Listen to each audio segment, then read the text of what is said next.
มอบให้เธอทั้งหมดเห็นบ่ทั้งหัวใจมงคลลีเนาะดอกไม้กันเนาะเป็นของเธอคนเดียวนะ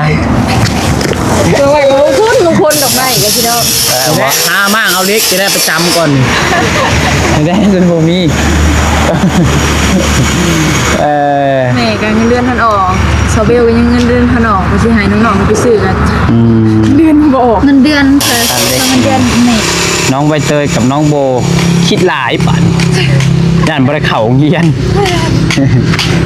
เพื่อก็อยากเข้าฝนตกเป็นอะไรบัตรเซ็ตรถต่างไฟฟ้าซ้ำไฟซ้ำบอกคุณแม่ฮะเข่าไปก่อนบ่เข่าไฟไงบอกเพื่อนเฮ็ดได้อยู่บ่สำนี่ฝนมาคุณบ่ย่านเนาะสิบ่ย่านเนาะบ่ย่านแต่เฮาย่านพี่น้องเก๋ฝนตกตายแล้ว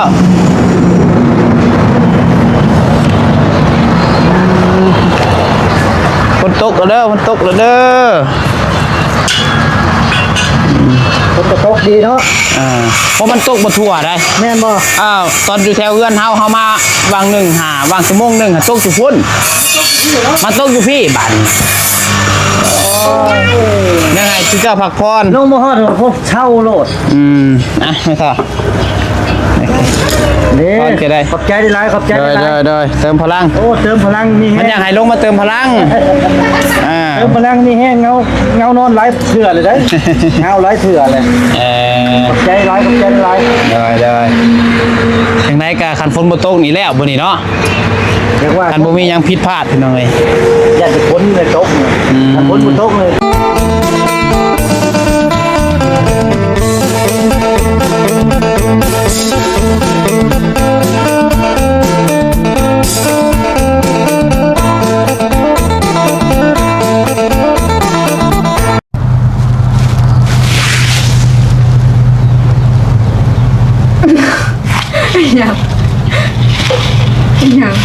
เอ้ายังบ่เมื่อยอยู่กลับมาเมียเด้อกลับมาให้กลับมาเนาะไปดีนอนใช้คืนนี่นอนให้ไปเท้าไม่นอนให้ไปเท้า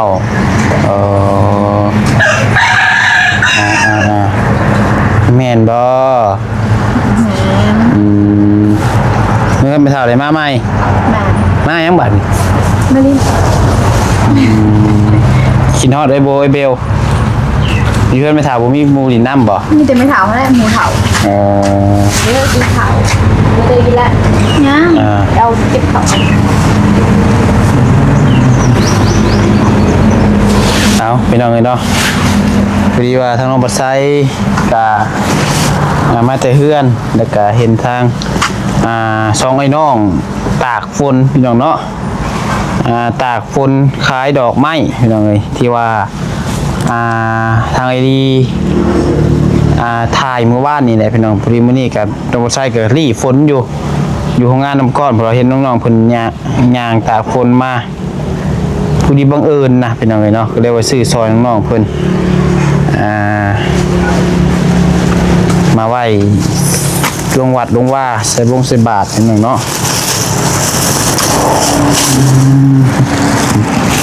ดอกไม้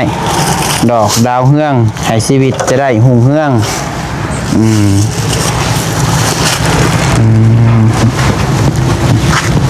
งานอยู่ได้พี่น้องเนาะเสื้อข่อยบ่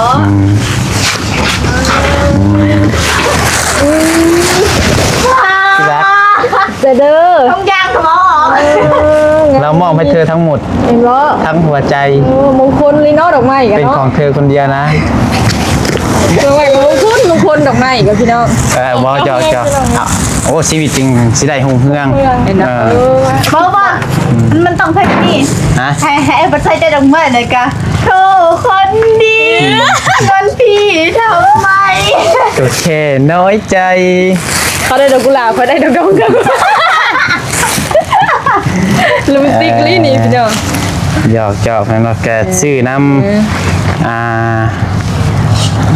สองไอ้น้องเพิ่นไปหลอกขายเจอยดีขายว่านี่เด้ เพิ่นขายดอกดาวเรืองนำ แม่นมื้อนี้เพิ่นไปขายแต่ดอกดาวเรืองเห็นตากฝนก็เลยว่าอีต้นก็ซื้อซอยน้องเพิ่น ฝนตกบ่ แม่นฝนตกได้แถวทางเพื่อนก่อน มีบ่ได้ตกอยู่นี่อ่ะ แจ้งว่าฝนตกบ่ทั่วฟ้าเนาะ โดย อย่างสิตก10สิตก20สิตกก็ให้เขาได้ถมดินก่อนได้มันสิฮอดมื้ออันนี้เพิ่นว่าเพิ่นนัดวันอีกประมาณมื้ออื่นมื้อฮื้อนี่ว่าสิไปถมให้นี่ แม่นบ่ คันฝนตกมานี่เรียบร้อยเด้ บ่ได้จกอีกเนาะ บ่ได้ถมจ้อยยันในเดือนนี้ จกก่อนเนาะ หลังคาน้องโบกเพิ่นมัดเด้อเนาะ นี่เป็นป้องเอาคือว่ามื้ออื่นบ่วันศิลป์ แม่นบ่ คือว่ามื้ออื่นนี่นะเอาไปไว้ก็ได้นะ แชร์ไว้เด้อบนโบ แชร์ไว้ก่อน บาทหรือว่าเห็นยังเป็นบ่กับดอกดาวเรือง แล้วก็ไว้ใส่บาตรนั่นแหละใส่บาตรที่นั่น ไม่ โอเค เกาะนะ มื่นมันที่ยังเกาะวันที่ยังเอาเลย ที่สังโฮสเตท ว้าวไวแท้ต้องยังเงยไปขโมยไปซื้ออยู่ วันนี้สังโฮ ว่า เล จะ ย ได้ซะเดี๋ยว ที่สเตทเป็นอย่างอื่น เดี๋ยวผมมีเงินไปซื้อของห้องเอื้อยมีเดือนจะบอก มื่นถึงมื่นมันจริงแนว มันซิน อะไร บ่ ไปเลย มันถึงโซเจ็ด ประเจ็ดจ้ะไปนี่เนาะแป๊บเดียวเนาะ บ่แม่นที่มันซินหมื่น บอก สแปดพุ่นมันซินเนาะ มันจะถึงอะไร เออ สแปดคือผ่าแล้ว ส นะ แปดมันซิน สแปดนี่แล้วให้กินข้าวแล้วก่อนนี่แหละ เธอเรียกว่าสเปด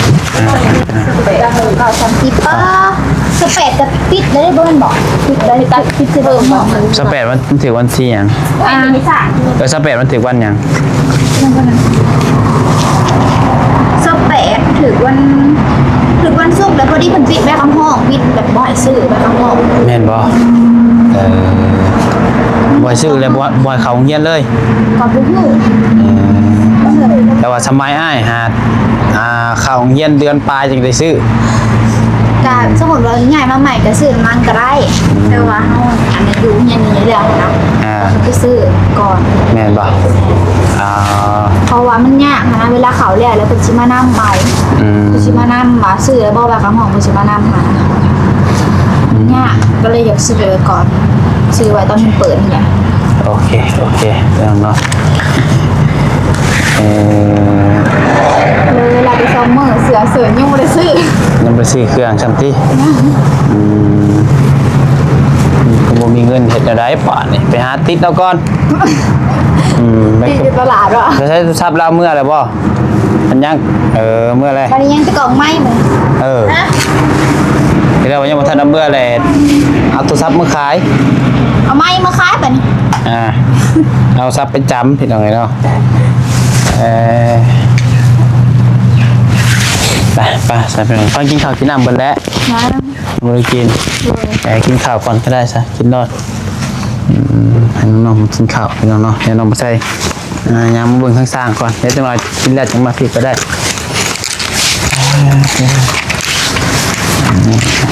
คือสิพี่น้องเนาะคือว่าสังกะสีกับเพิ่นมัดไว้เตรียมเสียวขึ้นพี่น้องเนาะเตรียมสิมุ่งเบื้องตรงนี่เนาะจะได้มุ่งมื้อนี้บอกพี่น้องเรื่องตัวจริงเนาะไปโอ้คือว่าทางโป่งเฮาก็คือว่าเป็นหูเป็นหางขึ้นมาบ่ใกล้สิแล้วได้เนาะหมู่วันแล้วแล้วบ่เป็นน้องเอ้ยเธอครับสบายดีเด้อ เลยสามมือตัวมัน สบายดีเด้อลุงเบล สบายดีเลย สบายดีเธอ อันนั้นทำซุปเปอร์แมนเลยนะ ใช่แมนบอกทำซูเปอร์แมนทหาร โคนลงมาเลยเด้อันนั้นแหละไอรอนแมนนะ ไอรอนแมนมาเบิ่งทางนี้ก่อนเป็นยังไงเข้าโธ่ได้ไอ้เรียบร้อย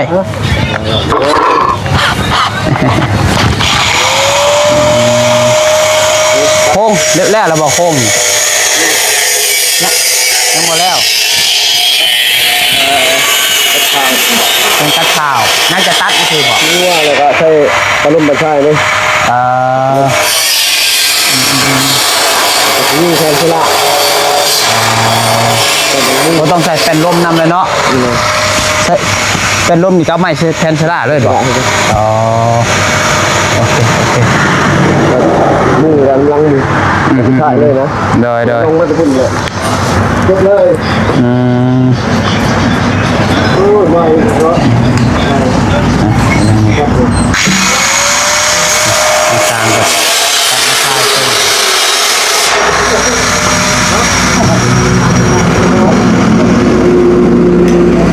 ใช้มือนี่สร้างจะค้นมือนี่สี่มาเพิ่มอีก เนี่ยสร้างรอยเช้าเข้ามา100พวกอ๋อโธ่ จากกรุงเทพ 100เกินติ120คนน่ะเกิน100ได้พี่น้องเนาะระวังได้สร้างเกิน100ระวัง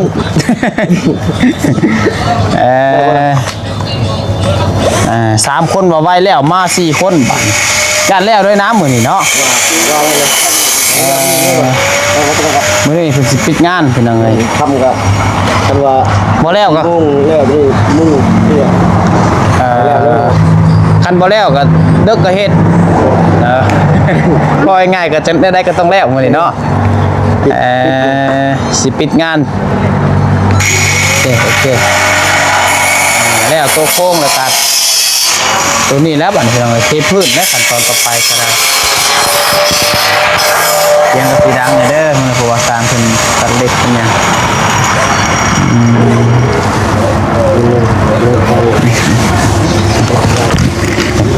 สาวคุณเนาะไปมาพี่ใบตอง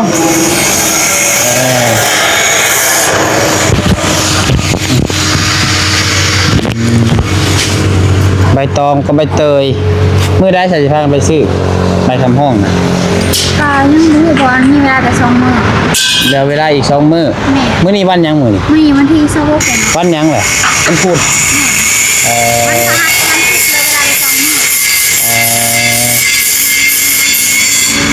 คนที่ค้าเป็น2 มื้ออ้าวเปิดแต่วันที่25แล้วมีเสาร์อาทิตย์แล้วเปิดกันเลยแบบเลยบุกไปเลยแม่มีแต่ว่าถ้าสมมุติอยากซื้อกะมีแต่ตอนเขาเงี้ยฮะแต่บางทีมันสิยากนะ อยากแท้มันต้องมีลงใน2ไปซื้อนั่นนี่ ตั้งแต่หลายอย่างหน่อย สิ เนาะ ไปซื้อกับผมมีเงิน300,000ปลายบ่ต่อคนน่ะไปเตยเท่าไหร่ มอปลายและ3 เซนหาเนาะแล้วมอต้นแลอันนะเพิ่นแจ้งมาใหม่ว่า2 เซน8บ่ดู2 เซน9แต่ยังบ่ฮู้นะไปเบิ่งตัวจริงน้องหมูไปซื้อเมื่อวานนี้ยังบ่ได้ถามนะสิถาม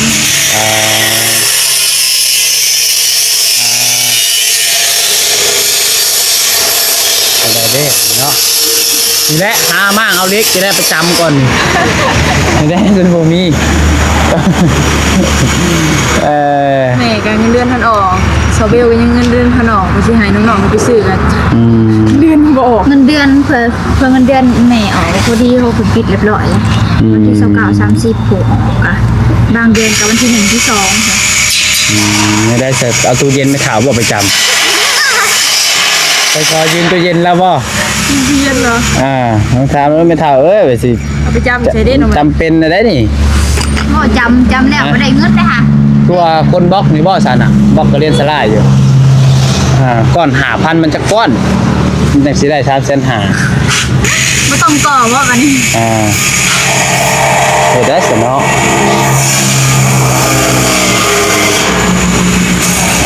จังหนักเฮียยังบ่ทันได้ซื้อ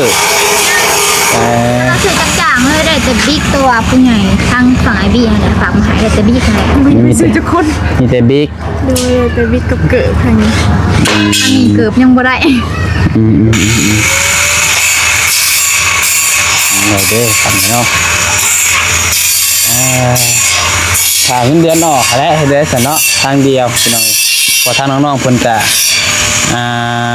บ่ได้หาเงินพี่น้องเนาะน้องโบกับน้องใบเตยก็ยังเฮียนว่าซั่นซะพี่น้องเอ้ยคือน้องใบเตยก็ยังว่าง่ายของเงินพ่อแม่ใช้อยู่ก็ยังบ่มีเงินมีคำเงินเก็บเงินหยังก็บ่มีเลยบ่ เงินโฮมเงินหยังกัน มันแกะมาได้ในกระปุกบด มันอยู่น้ำหมูน้ำแมวพวกอันสิสวดท้องกะว่าติเหติมันยังบ่จำเป็นปานนั้นเนาะยัง ทุบเลยเด้อนะ ยังบ่เต็มบ่จำเป็นบันไดก็เบียดถูกแล้วเนาะเข้าใจอยู่เพียงเลย นี่นะสิแม่ครับอย่างนี้ ทันบ่ถึงเด้อผู้ใดได้สิจ้างมื้อละ300,000เนาะต้องไปเฮ็ดเวียกมื้อละ300,000เพิ่นจังสิทัน ไม่เขาเงินได้มัน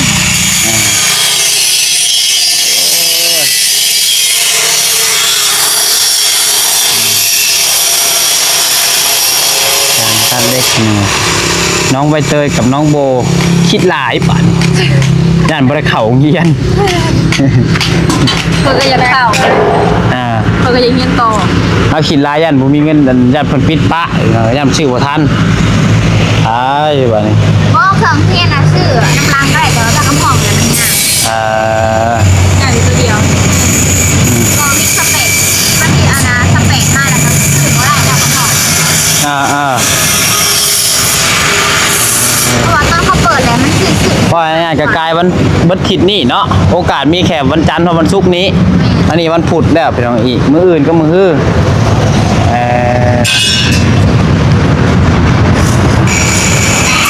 ถามว่ามันลายบ่มันก็บ่ลายพี่น้องเงิน500 บาทคือน้องโบก็ได้น้องใบเตยก็ประมาณ400ใบเตยก็เนาะ400ฮอดบ่3-400พุ่นแหละแต่ว่าช่วงมันบ่มีกับบ่มีได้พี่น้องเนาะเข้าใจอยู่เพราะว่าเฮ็ดห้านเฮ็ดหยังนี่ก็บ่แม่นว่าเป็นเงินน้องๆเพิ่นเองเป็นเงินผู้รักผู้ใหญ่พี่น้องเนาะก็โอ้ยเงิน 3-4 แสนนี่ก็บ่มีติดโตติดหยังบ่พี่น้องเนาะช่วงมันเบิดก็เบิดอีหลีได้พี่น้องคือน้องวัดไซก็ต้องรอกเบิดโตตอนนี้ให้เบิ่งก็ได้นี่มีเงินบ่ฮอดอันนั้นซ้ำเงินแสนปลายมีเงินแสนปลายครับบ่ซื้อได้บ่แสนปลายมีเงิน152,000เบิดโตเพียงน้ำมันไปเวียกเบิ่นนี่ก็100,000นี่ หมดเลย เบิ่แล้วบ่ได้กินข้าวซับเหลือ50บ่ได้ซื้อของฝากให้เขาซับ เขาเป็นยังต้มมี ตุ้มมีก็เอาเงินมาใช้ซื้อกับอันนี้แหละนี่เอาไปแลกเอาซะเอานี่100,000เด้นี่ห่า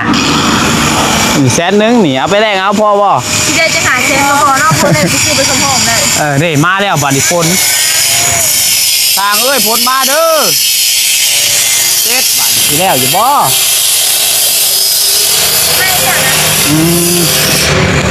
ฝนตกพี่น้องไอ้บัดนี้เสร็จโลดต่างไฟฟ้าซ้ำไฟซ้ำบอกเพิ่นแม่ฮะ เขาไปก่อนบ่เผาไฟไง บ่เพิ่นเฮ็ดได้อยู่บ่ซ้ำนี่ฝนมาเพิ่นบ่ย่านดอกสิบ่ย่านเนาะ บ่ย่านแต่เฮาย่านพี่น้อง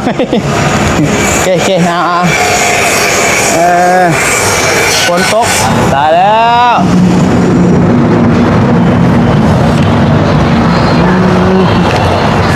ฝนตกแล้วเด้อ ฝนจะตกดีเนาะ เพราะมันตกบ่ทั่วได้ แม่นบ่ ตอนอยู่แถวเฮือนเฮามาบางหนึ่งหาบางชั่วโมงหนึงตกอยู่พุ่นมันตกอยู่พี่บัดนี้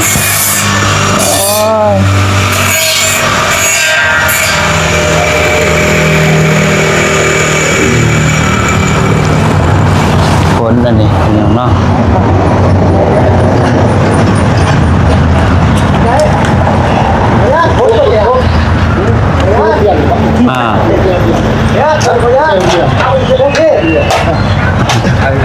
ไปอันแล้วก็มันโอย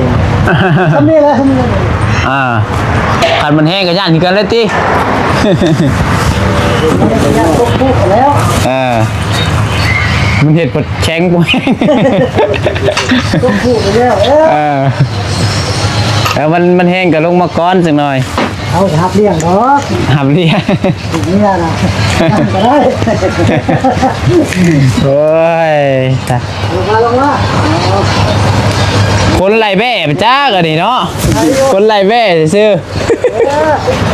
ได้เอาคนไปแล้วดิ เอ้ยเป็นยังไง ทางอยู่ทาง เอ๊บ ชุบเติบ เป็นยังไงเนาะคือว่าสร้างกับ4 คนก็ไวขึ้นแล้วป่านนี้เนาะ มันเสียแต่หยิบมานี่แหละ ขณะฝนตกนี่บ่แล้วเอ้มื้อนี้เนาะ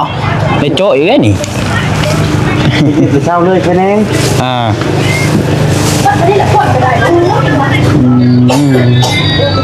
นั่นแหละหากันจังว่าเบิ่งเติมแล้วบ่มื้อนี้ไอ้สร้างพากันเติมเบิดแล้วบ่ ยังไหนยังไม่เติมน้ำมันเลย ยังบ่ได้เติมโอ้คะแนนเติมนี่ฝนตกก็บ่สนเนาะ เรียกว่าคนทุกข์ เอ้ยเอาให้แน่แม่ครับเอาสปอนเซอร์นำก็ได้สิ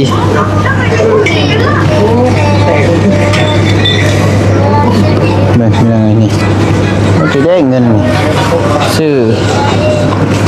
เท่าไรตัวน่ะฮะเอาตัวM100ฮะก็ได้ไหมครับตัวM100กับอันสปอนเซอร์ก็ได้นะคุณเพื่อคุณกินอะไรก็ได้แมนกับสปอนเซอร์น้ำ2 อันโอเค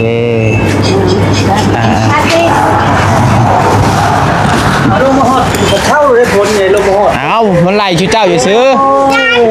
ยังไงชูเจ้าพักพร ลงมาหอดพบเช่าโลด ไม่ค่ะ นี่ ก่อนก็ได้ ขอบใจได้หลายขอบใจ โด ได้ ย หลาย เติมพลัง โอ้เติมพลังมี มัน แห้ อยาง กให้ลงมาเติมพลังเติมพลังมีแห้งเงานอนหลายเถื่อเลยได้